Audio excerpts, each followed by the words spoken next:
Go ahead and excuse me. Go ahead and start. We're going to pick up.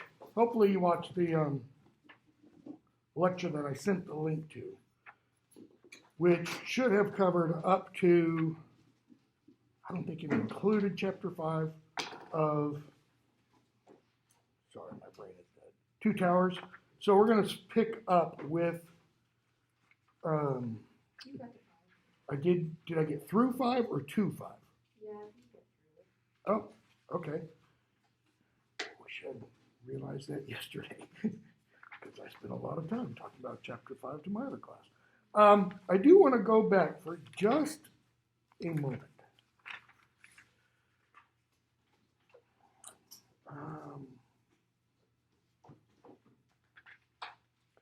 Or let me do it this way. Let me emphasize, without talking about it in detail, the conversation that Aragorn has with Eomer in the chapter The Riders of Rohan or something like that, about legends, wives' tales. Doesn't use this word, but I think myths could be implied there. Because you're going to see, well, it's kind of been dealt with a little bit before, this idea of what is a legend. Okay? Does a legend have any kind of historical validity or accuracy? Is going to come up again and again. And in fact, in that chapter, one of the characters, Eothane or something like that, says, do we walk under the bright sun or do we walk, in legends or something like that? And Aragorn said, no, I take that back, that is Aragorn. Aragorn says it's possible to do both. And he talks about, the deeds that are done today are what will be the legends of tomorrow, okay? Examples. Tomorrow's the anniversary of 9/11, 20th anniversary, okay? You're going to see, if you're at all, well, depending on what you're on, in terms of on the internet and stuff, you will probably see a lot of what are called photo essays, just photos of that day, primarily from New York, but also some from Washington and some from Shanksville, Pennsylvania, and such. And there will be discussions of the events of that day and the quote-unquote heroes of that day. Well, the farther and farther away we get from 9/11/01, the more legendary the actions become, especially of the police and firefighters and first responders. Okay, just reading a couple things the other day about a couple people I'd never known about. All right, and we could even go back farther. We could go back to like 1787 and the Constitutional Convention. Right, the summer in Philadelphia, as it's sometimes called. It's legendary in terms of how did those people who gathered that summer and then, later, or even, in 1776, what transpired or conspired to bring them together, kind of a thing, right? Because literally nothing like that had ever happened, right? But they weren't thinking at the time, we're making legends. They were thinking, we're going to sacrifice our, lives, fortunes, and sacred honor, as Jefferson put it at the end of the Declaration of Independence. So Aragorn, really emphasizes this idea that what are legends far off in the future begin as day-to-day activities here on the ground. And what's going to be interesting about that is in chapter 5, when Gandalf reappears,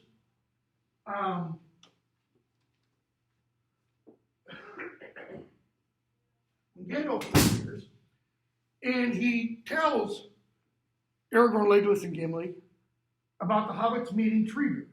And he's like, who's Treebeard? And even Legolas doesn't know who Treebeard is. And he says, He's the Ent. He's Fangor, the one for whom the entire forest is named. And Legolas is like, oh, okay, know him by another name. And Aragorn's surprised.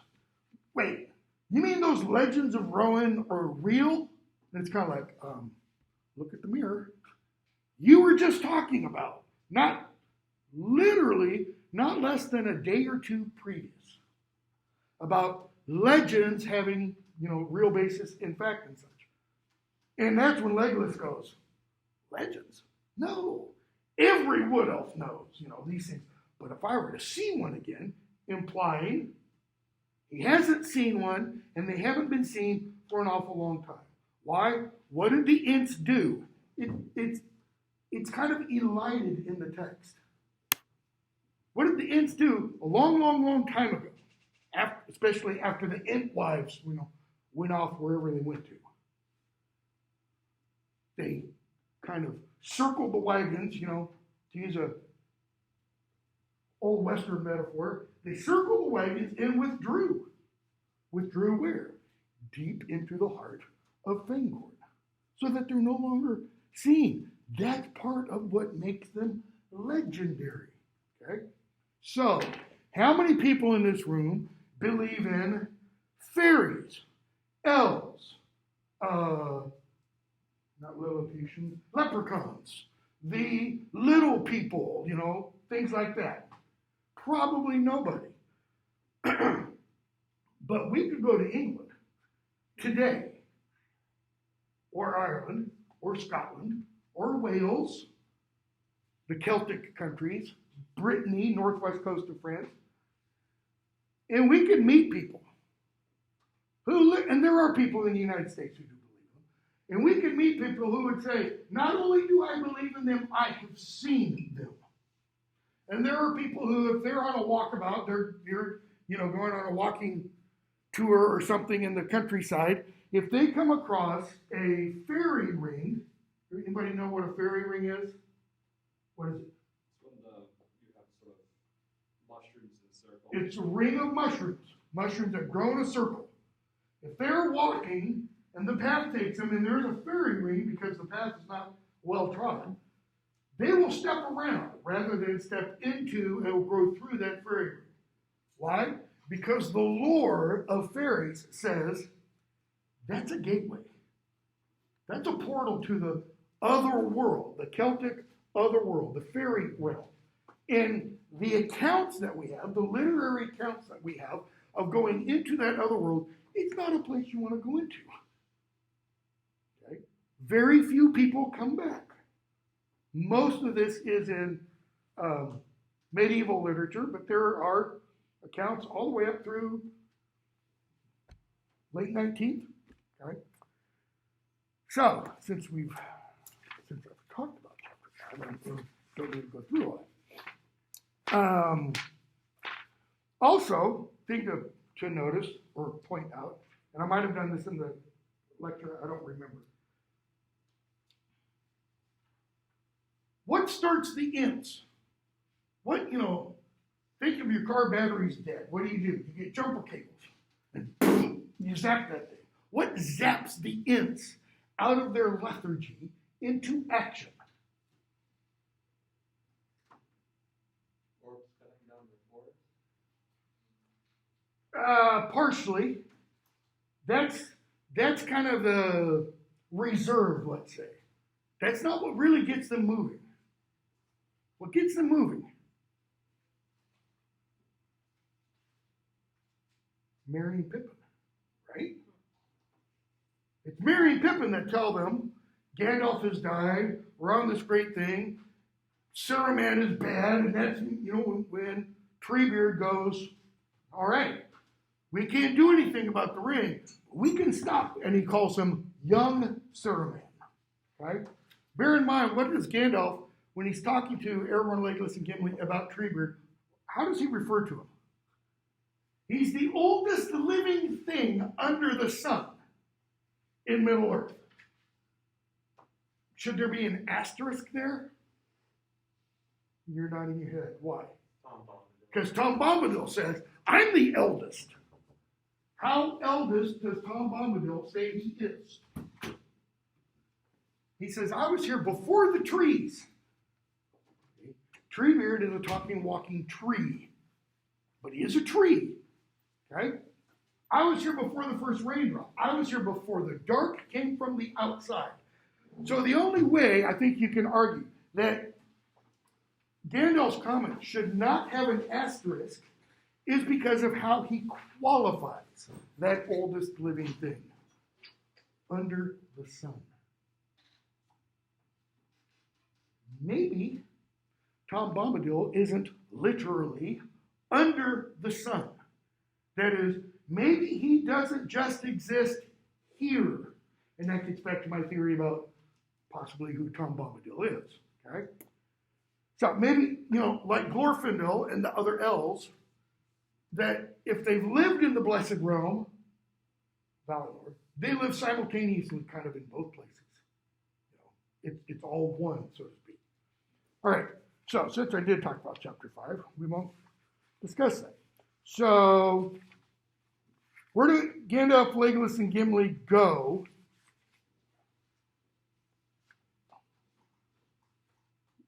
Where do Gandalf, Legolas, and Gimli go after they meet up again, after they're reacquainted?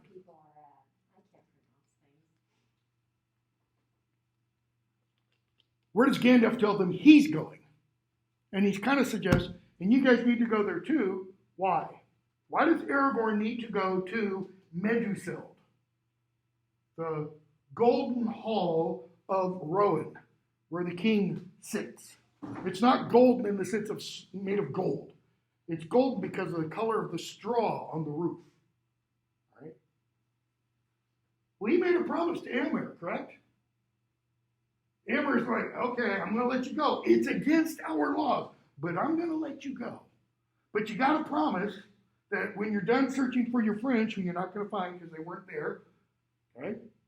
That you'll come back and you'll return the horses that were lending you. And he says, cool, I'll do it. So they got to go to Meduseld, chapter 6, the King of the Golden Hall. Meduseld, by the way, N-E-D-U, from the Old English, means mead. Seld means hall. Mead hall, that's all it means. Okay? And Theoden, he's called King Theoden. Well, king obviously is king. Theoden in Old English is also king. It's another word for king. He's king, if you want. Okay? So, they go to Meduseld, and as they're riding there, and I forgot again, told myself yesterday I needed to do this, and forgot again. Page 508, they come across some barrows, right? Burial ground. And Aragorn chants these lines of poetry in the common speech. Where now the horse and the rider? Where is the horn that was blowing? Where is the helm and the hauberk and the bright hair flowing? Where is the hand on the harp string? Okay. I can do this. I can do something very similar to it. That, in the film, one of the things that Peter Jackson actually did well was that is first said in the language of Rohan, not in the common speech, if I remember correctly. It's been 20 years, close to, since I've seen that. And the interesting thing about that is the language of Rohan is Old English. It's Anglo-Saxon. Okay? So, where is the horse? Where now the horse and the rider? Where is the horse that was blowing? Where is the helm and the hauberk and the bright hair flowing? Where is? Where is all part of what's called the ubi sunt motif. It's just Latin. It means where are.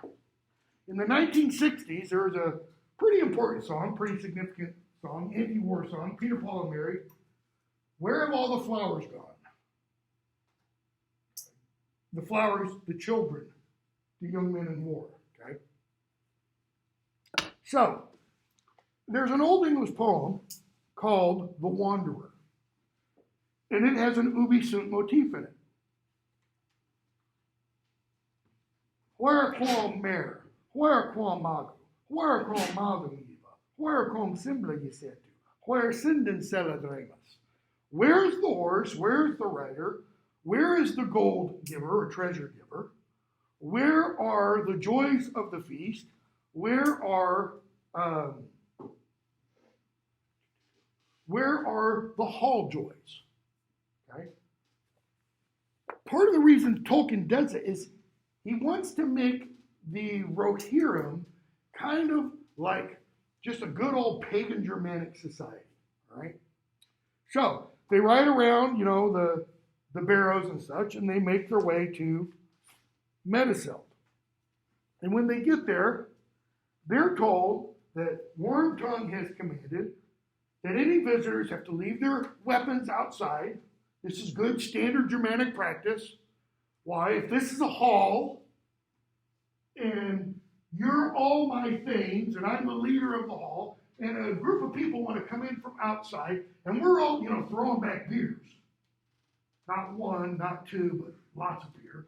And this other group of people come in and they're going to start throwing back beers. You want to make sure nobody's armed. Why? Because there are written accounts of fights breaking out.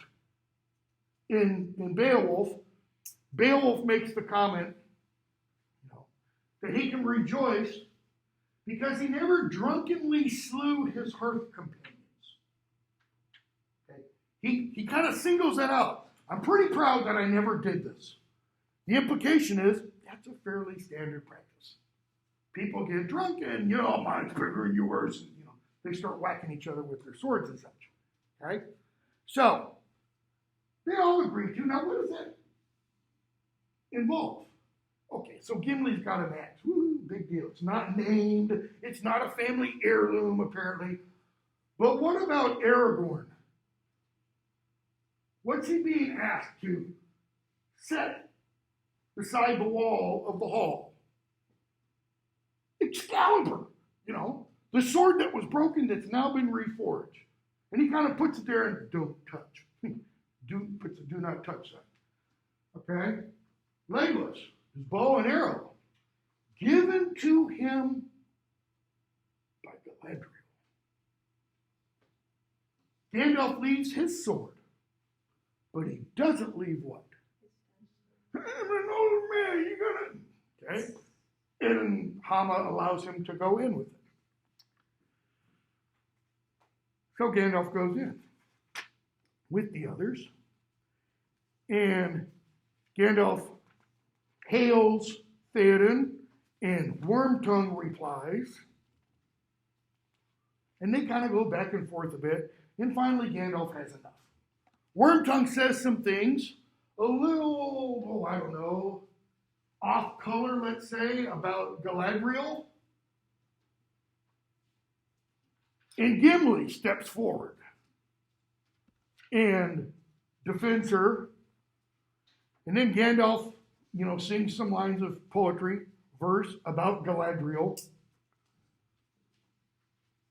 And we're told, page 514, the wise speak only of what they know, Grima, son of Galamond. That is, if you were wise, you wouldn't talk about what you don't know about. And by the way, I think that's Gandalf also taking maybe a little dig at an awful lot of people in the modern world who talk an awful lot about things they don't know about. A witless worm have you become, therefore be silent, keep your forked tongue behind your teeth. I have not passed through fire and death. See, earlier when he was talking to Aragorn, Legolas, and Gimli about what happened to you, he said he passed through fire and water. Fire, the flame of the Balrog. Water, what's down at the bottom of Khazad-dûm, the abyss. Okay? And then he says, I passed beyond time and thought. And my other class said, how can you pass beyond time? And somebody said, he died. I said, bingo. I think it's pretty clear he died. Here he tells us, I passed beyond fire and death to bandy crooked words with a serving man till the lightning falls. He raises his staff, little peal of thunder. Wormtongue goes splayed on the ground, and he's like, damn it, I told you to take away his staff and stuff. And then Gandalf addresses Theoden. And he says, will you hearken to me? Now, we've heard about Gandalf's interactions with Theoden before, back at the Council of Elrond. We didn't talk about it, but it's there. Right? Gandalf, went to Theoden. He said, I'm in really dire need. I need a horse. And he calls him Gandalf Stormcrow, bringer of bad news. Right? He says, fine, take a horse. And Gandalf just happens to take which horse? The best horse there is. Think of all the Triple Crown winners all rolled up into one horse. Okay? So, he lifts his staff and points it to a high window in the eastern wall. There the darkness seemed to clear, and through the opening could be seen, high and far, a patch of shining sky. Now, the visual imagery Tolkien gives us here is not of a typical Anglo-Saxon hall, which has a relatively low ceiling, probably not much higher than this, okay? It would be pitched, so the walls wouldn't be very tall, for the simple reason it requires a lot of wood, okay? And the walls would probably be laid, the planks would be laid vertically and not horizontally. Like a typical log cabin in the United States, the logs are laid this way, okay? So he points to this little window up high, and we see a patch of clear light. What are we told about the rest of this room that they're in? It's dark, okay? It's kind of gloomy, probably because the hearth, the fire, where the fire is in the center of the room. And there's just a hole in the ceiling for the smoke to go through. Well, if you've ever been in anything close to like this, or even in a house that has a chimney that doesn't have a good draft, what will the smoke from the fire sometimes do? Come out from the fireplace and move around in the room. So he points to that window. It gets a little bit lighter. They see a small blue patch of sky, like the size of a stamp. And Gandalf says, not all is dark. Why? What's he mean, not all is dark? If everything was dark, would there be any cause for hope?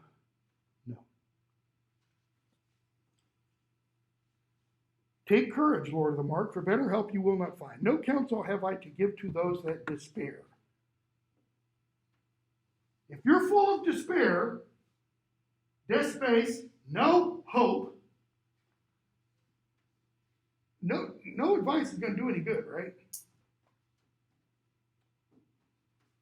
Yet counsel I could give and words I could speak to you. Will you hear them? They're not for everybody. In other words, the counsel I want to give is for you. It's not for Wormtongue. It's not for Eowyn. It's not for Eomer.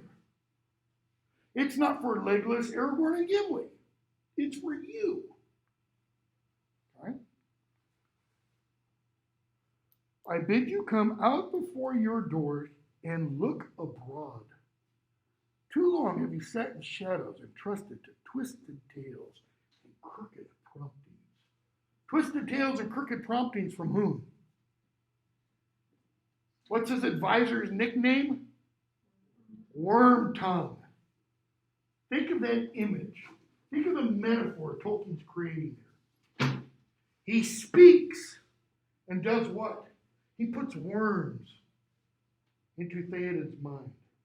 And what do those worms do? Can't stop my glasses from fogging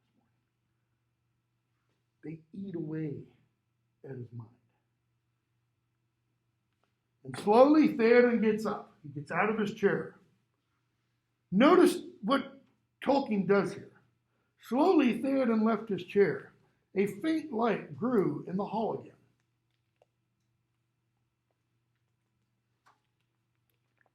Why? Why does a faint light grow in the hall? And notice, it seems to be simultaneous. I mean, the chair's here, he gets up, and some guy off in the back, special effects coordinator, says, all right, cue the lights. Slowly. Soft spot on Theoden, No. As he gets up, as he reasserts his authority,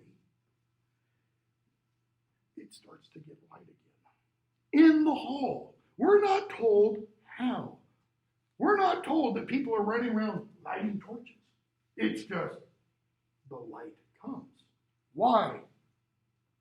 Where else is it getting light?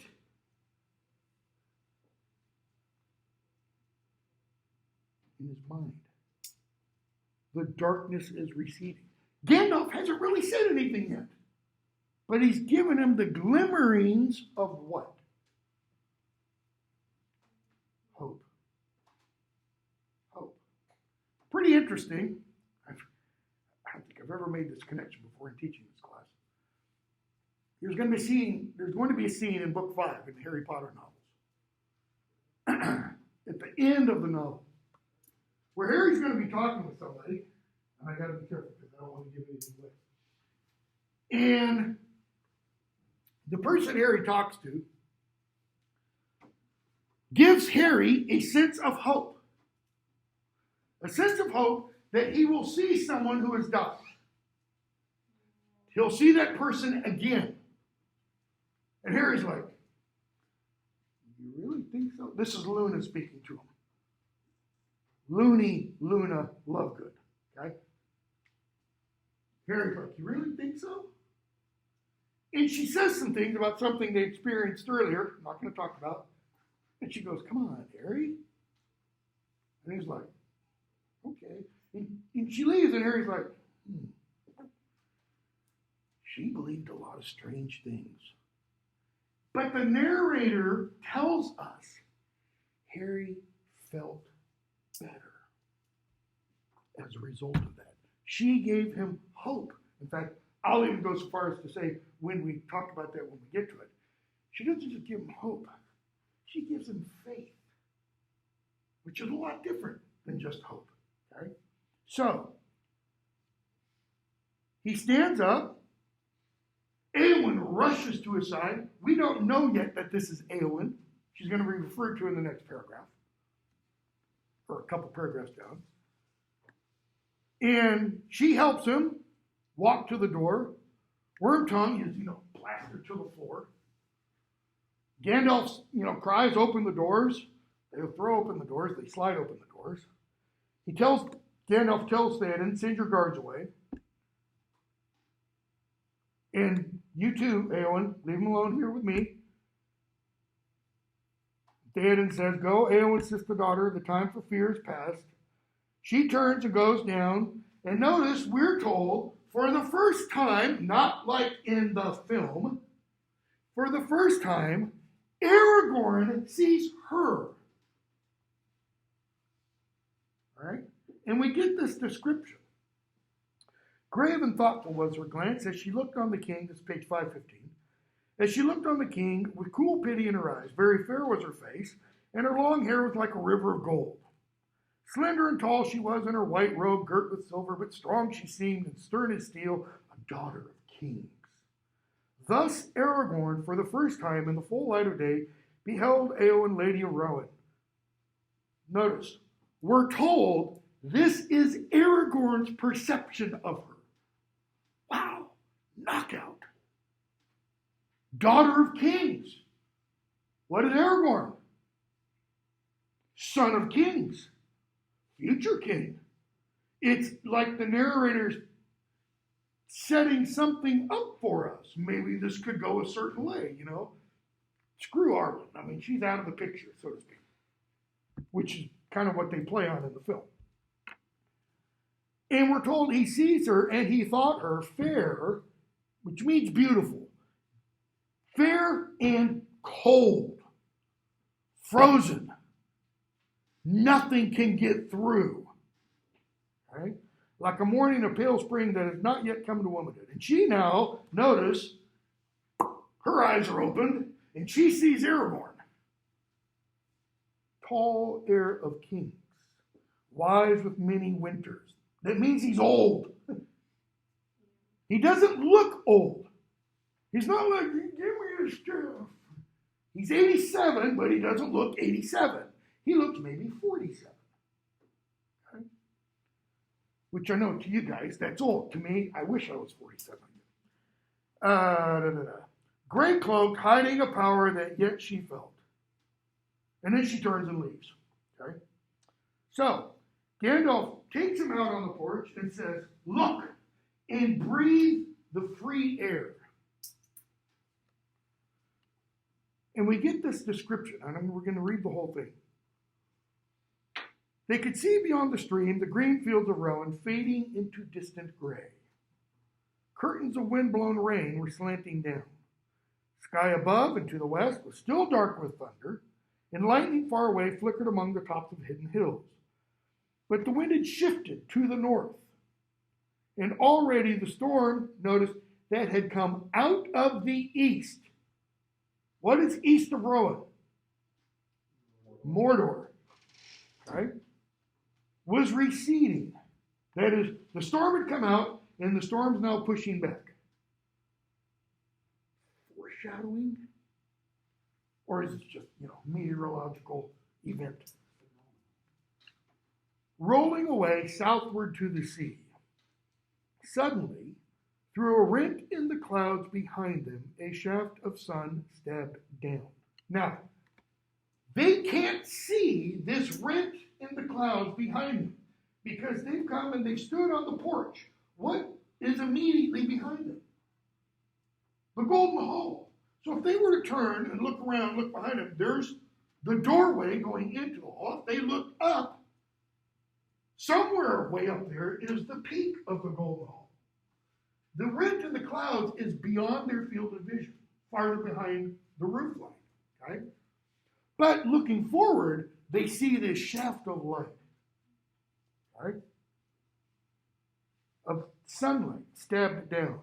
The falling showers, because the shaft of light is shining through those gray slanted showers, and the falling showers gleamed like silver. Earlier, they were gray. What's just happened? We get a physical transformation of what they see.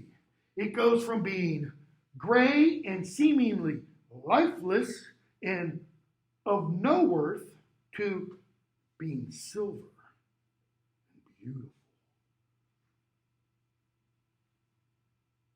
And far away the river glittered like a shimmering glass. Theoden, it is not so dark here. And Gandalf's like, duh. No. Nor does age lie so heavily on your shoulders as some would have you think. Because Theoden's standing there, and he's probably holding on to his staff, or cane, whichever it is. Gandalf says, you don't need that prop, throw it away. Theoden, if I remember right, he's in his mid-50s. He's not that old. I'm older than he is. And he's sitting there like, Gandalf, get rid of your prop. And he drops it. And he drew himself up. He goes like this to like this. Because Theoden should be tall. Why? Because he's Aryan? Because he's, Nordic, Germanic kind of? No. But because he's a king. Simple type. Simple motif that runs throughout literature. Kings are supposed to be tall. That was part of the problem, both literally and metaphorically, with King Richard III in Shakespeare's plays and in British history. Shakespeare portrayed Richard III as having a hump on his back, a hunchback. And it was thought for the longest time that was just Shakespeare's portrayal of it. He didn't really have a hunchback. Until in 2012, his skeleton was discovered under a car park, a parking lot in Leicester, England. They were getting ready to do some expansion. Every time you do any digging in England, you got to bring an archaeological team because they find things all the time. And they find this lead coffin. No name, but people started putting some clues together, and the bones were DNA tested, compared to modern descendants, relatives, and it's Richard III, right? And guess what? He was hunchback. If he hadn't had the hunch and stood regular height, he probably would have been about, if I remember correctly, something like 5'11", 5'12". But because of the hunchback, he was like 5'4", 5'5". So, dark have been my dreams of late. Yeah? Why?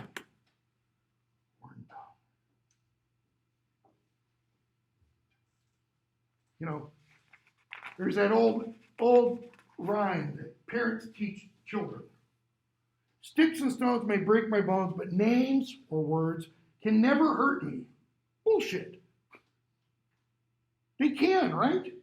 Words can be destructive. Take two children, right? Have one be raised in a family where that family tells that child, you can do anything you put your mind to. And just continuously, you get that kind of positive reinforcement. Tell another child, same age, you will never be nothing because you are a lousy, worthless piece of you know what. From the age 2 to say age 15, what's going to be the different outcome? This one will succeed, this one will be in the prison system. Probably from an early age. Right? But I feel as one new awakened. What is that? That's Tolkien's idea of recovery from his fairy story essay. He now sees as he is meant to see. He sees the world as it is. See, Wormtongue taught him to see the world how? Through Wormtongue's perspective. Okay?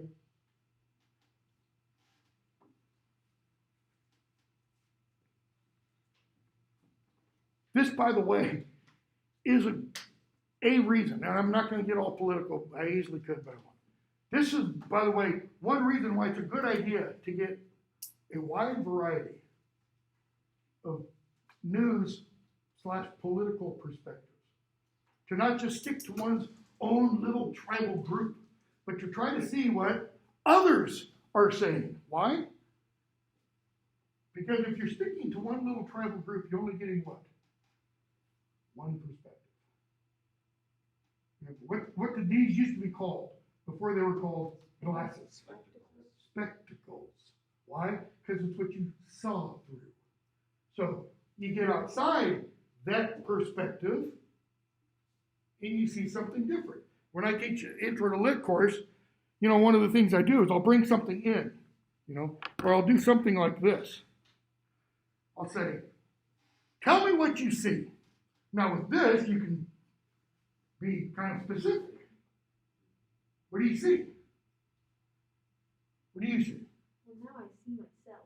Okay. It's turned off. It turned off. Okay, so what do you see? I'm not asking you what is it. You see a reflection. What do I see? I don't see a reflection. Are you stupid? Come on, what do you see? No reflection, right? Well, I see my reflection. So you guys must be stupid because I'm obviously right. Why? It all depends on perspective. See, we see from our own 1 degree. But in a circle, there are what? Yeah, there's another 359 degrees. And one of the things fantasy literature does, one of the things all literature does, it teaches us to step outside our perspective. Okay? That's what Gandalf has just done for Theoden. I would, meaning I wished, I desired. Now that you would come before, Gandalf. Why? I fear you come too late. And when he says, I fear you've come too late, what's he starting to? Where's he starting to go? Backwards. He's starting to retract and shrink back down. Okay? What is to be done? That is, what good can we do now? Gandalf, much. There's still a lot can to be done. First, send for Amber. Why? Because I know you have him in jail. He's not false to you. Just because somebody disagrees with Wormtongue doesn't mean they're false to you. Okay? A man may love you and yet not love Wormtongue. And I don't know that Tolkien is implying this at all, but I kind of think there's a little nugget of advice there for leaders. Just because somebody doesn't love your yes man, your advisor who won't say nada to you, no, you shouldn't do this, no, it's a stupid idea, doesn't mean they don't love you. All right? So, what happens? What does Theoden, at the end of that chapter, do?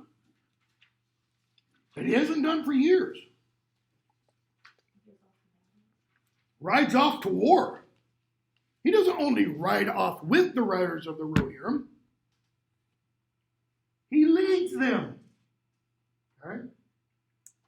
So we get to chapter Helm's Deep. I think I've mentioned this before. This book, Two Towers, is over 400 pages long. Okay? The actual battle of Helm's Deep is only 9 pages out of that over 400. It's like 423, something like that, if I remember correctly. The chapter is only 16 pages. The film, it's over a fourth of the 2+ hour film. The theatrical release. I don't know about the extended director's cut or whatever. Because I've heard it's like, 89,000 hours and you just, Okay? So why make it so long in the film when it's not that long in the book? Because Hollywood. Because Hollywood. Except it wasn't Hollywood. It's cool. There was a little Kiwi, from New Zealand, doing stuff in his nice little workshop down there. Because it's cool. Why is it cool? Fighting. Sword play. Dwarf tossing. Ranks and ranks and ranks of CGI elves pulling, rank upon rank upon rank of CGI orcs. Slaughter galore. Right? It's what caused the Conference I was at to have as one of its main questions, and there were individual papers and then there was a panel discussion with I and several other people on, does Tolkien glorify war? And all of us on the panel said, no, and it's an idiotic question, and we shouldn't even be talking about it. And the only reason we are talking about it is because of Peter Jackson. Because if you knew anything about Tolkien, if you'd read his biography, and if you'd read The Lord of the Rings, it would be clear he doesn't like war. War is the last resort. Okay? So we're not going to talk about it. Other than to say, what happens towards the very end, not the exact end, but towards the end of the battle. How's the battle going for the good side? Not that great. Not good. Not that great is, meaning not good. Because how many of them are there compared to Saruman's orcs? There's thousands of orcs. There are not thousands of the riders of the Rohirrim.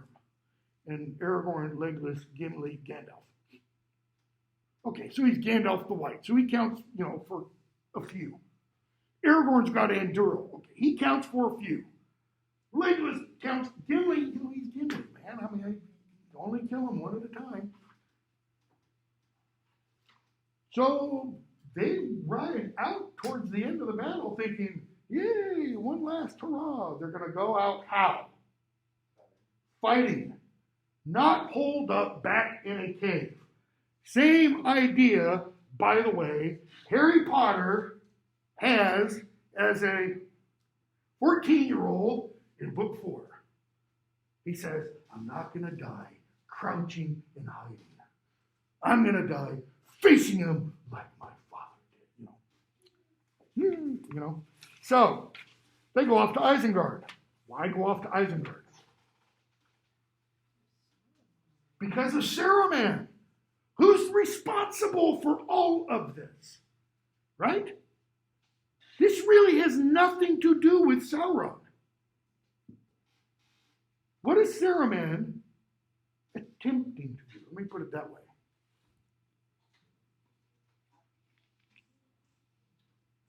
Trying to subvert Sauron. Okay. Or presenting himself as an alternate power. Think of it this way. Imagine the Axis powers had been victorious in Europe, except for Britain. Britain stayed free. Okay? And the Italians had strung up and just butchered Mussolini like they did. How long do you think Hitler and Mussolini would have gotten along? No. What's the problem? Go back to Gandalf talking to Saruman. Only one hand can wear the ring at once. Okay? So, they make their way, and when they get to Isengard, 556, what do they see where the ring had been around the valley, tower in the middle, the walls are all knocked down, and what do they see on a slab of stone as they ride up? Two little creatures with smoke coming out of them. Merry and Pippin lounging around, getting a suntan, smoking weed, and drinking beer. Okay? Pipe weed, by the way. So what do we see? At the end of book 2, what was the chapter titled? No, that's the end of The other one. Two Towers. End of Fellowship of the Ring. Last chapter. Breaking of the Fellowship. What did we see? We saw Frodo and Sam go off to Mordor, right? Right? Or it's implied. We don't actually get that until the second half of Two Towers. We see Merry and Pippin run off. Okay? We see Boromir go off after them. And then we see Aragorn, Legolas, and Gimli. Where's Gandalf? He's still dead. Used to be a long-running joke on Saturday Night Live in the 1970s. They come up with a newsflash. Generalissimo Francisco Franco is still dead. He was the leader of the Spanish Revolution in the 1930s, died in the 50s or 60s. So he's still dead. So this is the breaking of the fellowship, right? I mean, it just shatters. Now what do we start to see happening? The band's getting back together again. Minus, because he's really dead, staying dead, okay? And Merry and Frodo and Sam. We don't see them all back together again until nearly the very end of Return of the King. All right? Don't mean to give anything away. I don't think I did. So, Flotsam and Jetsam we're going to skip. What time is it? 8:49. The voice of Saruman. I'm trying to get us to the end of book 3, first half of Two Towers. Gandalf says, I'm going to go talk to Saruman. Theoden says, I'm coming too. Okay? And Gandalf also says, and you ought to, because what we're going to talk about concerns you. Okay? Gimli says, I'm going to come, bottom of page 576. I wish to see him and learn if he really looks like you. Gandalf, and how will you learn that, Master Dwarf? Gimli is saying, I'm going to get, passage from Shakespeare's Othello, the ocular proof. I'm going to see for myself with my own 2 eyes. And Gandalf says, how do you know you can trust your own 2 eyes? Saruman is what, after all? He's a wizard. He can make people see things that he wants them to see. Are you wise enough to detect all his counterfeits? We'll see. Notice the little pun, by the way, there. Will we see his count? All right. So they come to Orthanc. Gandalf goes up. He says, I already been up there. I know my peril. Theoden goes up. Who else goes up? Gimli, because he said, I want to see. And Aragorn. Let the others stay down below. Gimli says, no, we're going to come too. And Legolas. Okay? Gandalf, all right, have it your way. But Merry and Pippin stay down below with the riders of Rowling. So they go up, and Wormtongue comes out. Gandalf tells him to go away and says, bring Saruman. Saruman comes out, page 578, and says, well, why must you disturb my rest? Okay? And so he gives a speech, and then he addresses Theoden. And I'm not going to talk about them because we don't have time. He addresses Theoden 3 times. He gives him 3 appeals, 3 opportunities to join with him. After the first one, okay, who responds? Page 579. Gimli does. Gimli says, the words of this wizard stand on their heads. In the language of Orthanc, help means ruin, saving means slaying, that is plain. We do not come here to beg. And Saruman loses his cool for a moment. Peace! And then, calm. I do not address you. Gimli Glowing. How does he know who he is? Are they all wearing name tags? Is this like a Joe Biden press conference where he has, a big old sheet with the pictures of the journalists and their names and who to pick? No. Did Wormtongue tell him? No. He's a wizard. That's how he knows. Okay? So, he then addresses Theoden again. Who responds this time? Eomer. What ace does Eomer play? Remember Theodred. That's Theoden's son. And Hama. What happened to Hama? His door warden. The guy who told everybody, leave your weapons. He was hacked to pieces after he was dead. See, there's pretty much a law of warfare. When somebody is dead, you leave the body alone. The body is sacred. Unless it's an orc. Because orcs, they don't count. But if it's an enemy, you leave them alone. Okay? And Saruman responds. He says, essentially, shut up, Eomer, you're just a gun. You're not a thinker, you're a weapon. Maybe you'll become king, in which case you better become a thinker. So he addresses Theoden again. Will we have peace? And he asks 3 times, will we have peace? Theoden finally responds. And what does he say? We will have peace. Yes, we will have peace. We will have peace. So, 3 challenges, 3 requests, 3 temptations in 3 responses. And when to stand and say they will have peace. When you and all of your works have perished. See, that's the problem. Theoden thinks they can kill Saruman and all of the works, everything he's done, will be cleaned up and washed away. No. No. Why not? Actions have consequences. Consequences which cannot be erased. Okay? Tolkien's going to make this idea very, very clear all throughout the novel. It's why we get the scouring of the Shire. Okay. Didn't get nearly where I wanted to. We'll pick up here on Monday. We'll get through the rest of the first half very quickly. So for Monday, have 2 Towers done. Put it that way. And if you've never read the Harry Potter novels, start reading those now. We're the first 2 at least, we're gonna probably do each one in a day. Just to warn you.